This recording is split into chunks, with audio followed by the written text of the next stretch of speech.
Hello, and this is my tutorial on how to make cloth pads. All of them are different absorbencies. For example, these ones have waterproofing inside them, and these would be medium to heavy. These don't have any waterproofing, and these are 100% cotton, and these would be light to medium. And these are 100% cotton, and these would also be for a medium. So I'm going to show you how to make them and what kind of fabrics you would put in for what kind of absorbency you'd like. For this one I'm just going to focus on a general regular absorbency, and I'll show you how to do it with or without waterproofing. First you need a pattern, and this is the pattern that I've used for these. The way I did it was I got a regular pad that you can buy, and I just drew around it with the wings on first, and then I cut the wings off and drew around it without the wings, so that we've got the bits to insert and we've got the wing part. I'll not go too much into detail of what fabrics you need right now, but in the description and at the end of the video I'll talk more about that. Okay, first we're going to cut out the inserts, which is the inside parts, and you use the pattern without the wings for this one. This is basically the amount of layers that you want inside it. I've used 3 because I'm going to do a waterproofing as well, so that should be absolutely fine. Basically this layer is just the absorbent layer that absorbs everything before the waterproofing. If you by any means don't want to use a waterproofing layer, I would recommend you use a bit more inserts than what I've used. I've used 3 for the purpose of this one, and this should be more than enough for the pad. If you want more, for example you're using it for night time, or you wanted a heavy one, then you'd obviously need to use more. I'll put into the description a bit more information on what you're using. So what we're going to do is we pin the pattern to the fabric, and then we cut around the pattern. Okay, so now the inserts are all cut out. For my inserts I'm using 100% cotton. It's a very, very warm, absorbent, fleecy cotton, so very soft and very absorbent, so 3 should be more than enough, even without waterproofing layer. Okay, we're going to take the pins out because we need this pattern for another part later on. Okay, now we're going to cut out the back piece, which is this bit right here, so the back bit. So this will be cut out of, once again I'm choosing to use 100% cotton, very absorbent fleece because it feels very soft, but it's up to you what you use for the back bit. So basically we're just going to pin it to the fabric and then cut it all out. When you think about the nature of disposable pads, they have a sticky bit here, so they don't have to completely cross. So what I've done to make sure that mine cross at both sides when they're fastened together like this is I've extended them a little longer. I've extended them by about 2 centimeters, which is really all you need, and that will ensure that when they're folded, they're crossed like that. Okay, so far we've managed to cut out the back and the inserts. So now we're going to work on this inside layer here. So what I'm choosing to use again is my blue cotton, which is very soft. So I think that would be very nice to use. Once again, it's entirely up to you what you do use. And once again, I'll not go into that right now, but I'll put in the description below what kind of fabrics are recommended for what section so that you can choose for yourself. Now what we're going to do is we're going to, once again, like we did for the inserts, place the pattern on top of the fabric. But for this one, we're going to leave a centimetre at the edge of each bit, so that we're able to cut out 1 centimetre larger than the pattern. The reason we're cutting out 1 centimetre larger is for when we move on to this bit, we're able to fold it in and go around it so that there's no bad edging and it's all very neat and tidy. Okay, so now we've cut out the inside with 1 centimetre around the end. Put that over there for now, and we're going to move over to this part, which is the wings. I'm going to be using a poly cotton, which is 100% cotton, and it's a nice floral pattern. Now what we're going to be doing is we're going to be going back to the original pattern that we cut out, which was the wings, which we used for the back bit. Now what I'm going to do, instead of using this pattern again, instead of extending it by 2 centimeters, I'm going to put that aside and I'm going to use the actual blue piece that we cut out for the back, and I'm going to use that and lay that down on the polycotton as a pattern for the wing. Okay, so I've pinned the back piece down to the polycotton. So what we're going to do is we're going to cut around the blue exactly how it is and not change it at all. Okay, so here it is all cut out. That on the back. We need to unpin this and separate the two. Now, if you weren't doing waterproofing inside, then this, separate them, then this is all you'll need, along with the things you've cut out. If you're doing a layer of waterproofing, however, you need to cut out a layer of waterproofing the same pattern as this. Right, here's the pattern laid out on the waterproofing fabric. It's up to you what waterproof fabric you use. There's a few different options. I'll put a link in the description to let you know. When pinning this to the fabric, it's best to keep as close to the edge as possible so it avoids getting pins, like pin pricks, inside the middle of the fabric. As this has got to be a waterproof layer, it's not a very good idea to have pin marks all over the place. So if you just keep them near the edge, then that would be absolutely fine. Alright, now we've got laid out on the table exactly everything that we need to make it. We've got the back bit, the waterproof layer, the inserts, the front bit, that's the wings, and then the top layer. So this would be the bottom layer. The waterproofing would go there. The inserts inside. This over the top. And then top layer over the top of that. Right, if you're planning on using a waterproof layer, then you want to separate them in 2 separate parts. Take the top piece, the second piece, and all the inserts, and move them aside. And all you'll have here is the bottom layer and the waterproofing layer. Lay that down.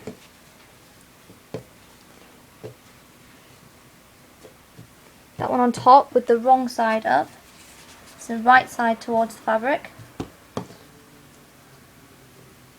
Then we'll take the inserts.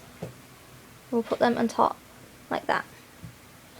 Now what we're going to do is flip it around and put pins just down the centre only.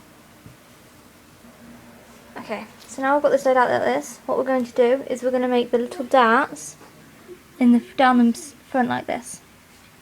The reason we have to take all these bits separate to the darts is because if you've got a waterproof layer, you don't really want to be doing darts through the waterproofing, because that's not really going to help it.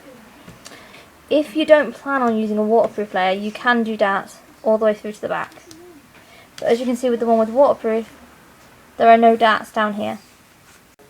Right, now we've got this bit all pinned together, so it's all through to the back.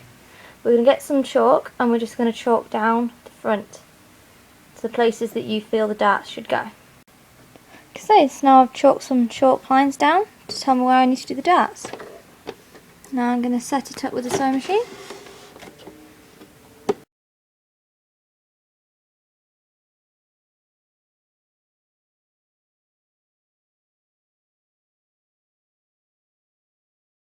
Right, now all the darts are sewn. See the back.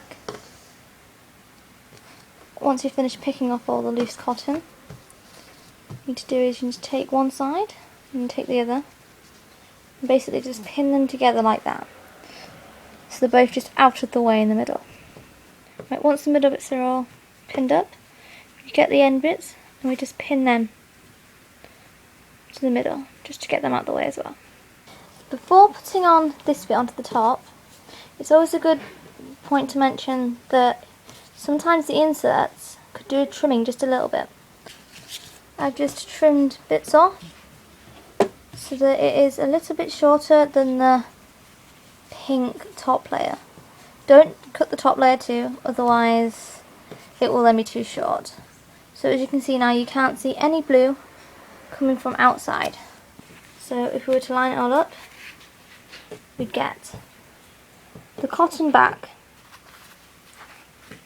the waterproofing, and all this what we've just sewn this way around with the bits that are folded up, and lay them all down together.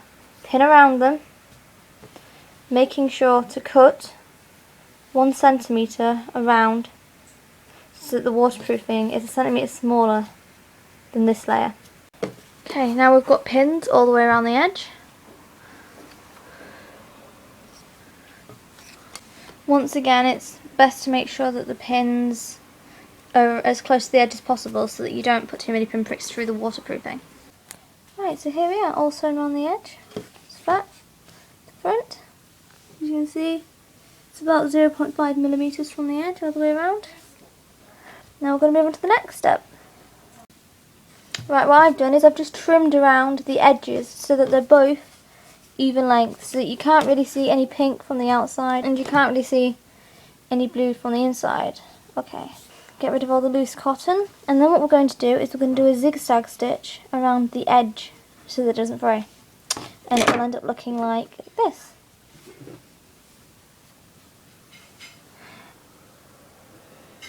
You can, if you have one, is you can use an overlock to do around the edge.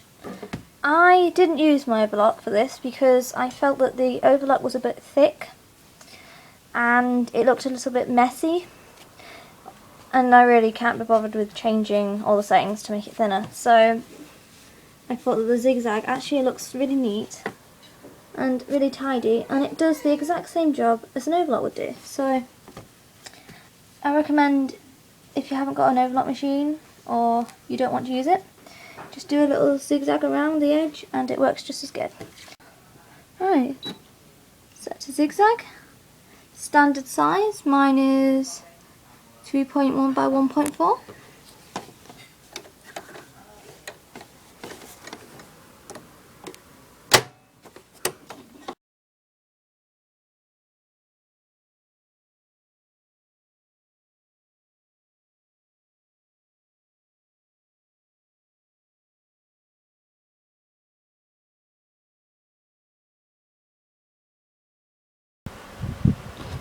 Okay, and as you can see here, I'm pinning at this angle because it's easy to take the pins out when going around.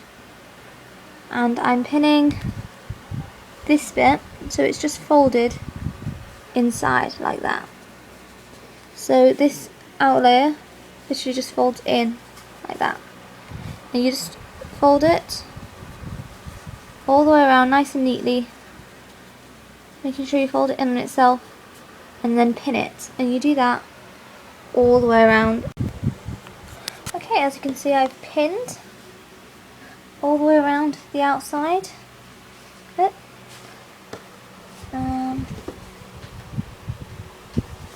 All tucked in on itself, nice and neatly, both sides.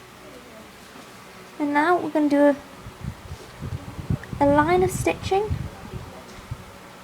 around the outside.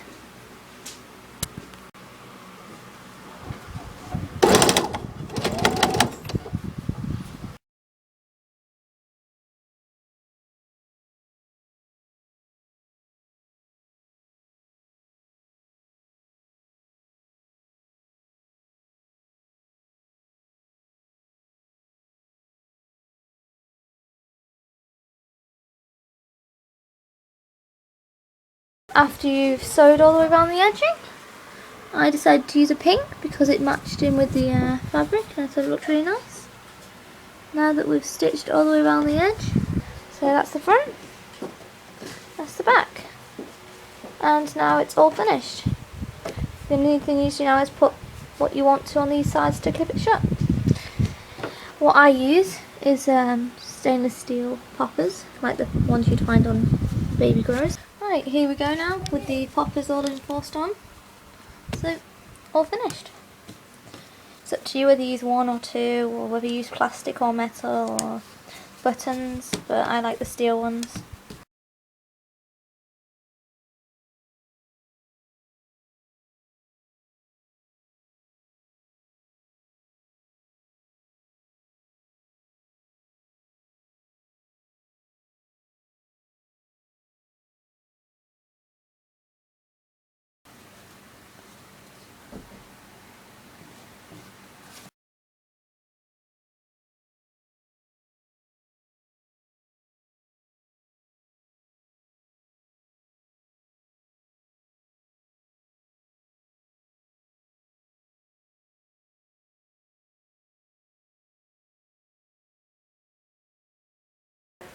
Now mine has some text on, which I did with just the single blue layer before anything else.